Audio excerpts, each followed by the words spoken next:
Hello, everyone. My name is Krishanda Gaines. My topic is special education and the process of evaluating and identifying children who may need special education services. I am focusing on the barriers that prevent these processes from occurring efficiently, specifically with children who live in low income households. At the end of this presentation, you will be able to identify these specific barriers and understand the evaluation and identification process. Parents are an important part of the identification and evaluation process. They are the child's advocate and knows the child the most. It takes collaboration from both the parents and school officials to identify children who may need special education services. The purpose of the identification process is to assure that students who are experiencing difficulties in school, academically, functionally, or behaviorally, are properly identified and provided with the appropriate support services. This happens after strategies and interventions have been attempted in general education. Children are screened through health records, report cards, hearing, vision, speech, physical, and language tests. If a disability is present, parents will need to consent to an evaluation.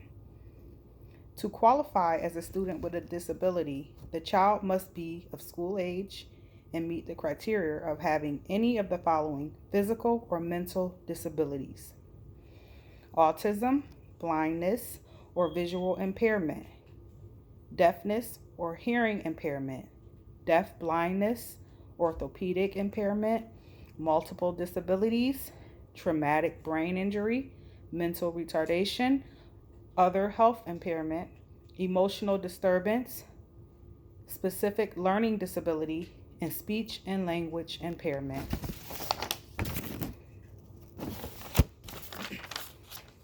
Students identified with a disability and in need of specially designed instruction have individualized education programs, also called IEPs, developed. Low-income families are more likely to require special education services. This may be due to students being disproportionately assigned to special education or that special education placement is correlated with poverty. These students are more likely to be identified for special education than their more affluent peers, specifically in subjective categories such as emotional disability, than objective categories like hearing impairment. Behavioral problems may also contribute to the high rates of low-income students assigned to special education. Low-income families don't have much time because of obligations such as work and other children. They also lack money, education, and resources to advocate for their child. This may prevent or slow down both the identification process and evaluation because communication and consent from the parent is needed. Parents with a lower level of education may not feel comfortable vocalizing their feelings about their child's education, which causes them to rely on the school system to make decisions. Some families' expectations for their child conflicts with the schools, which can be due to cultural differences. Other families may find it shameful that they can't help their children themselves, which also conflicts with the school's guidance and advice. This could be due to lack of trust in the school system. Schools in low-income communities often have fewer resources and teachers who are less qualified with less experience. Lack of resources require teachers and staff to take on greater workloads. This places burdens on special education teachers who spend more time on paperwork than general education teachers.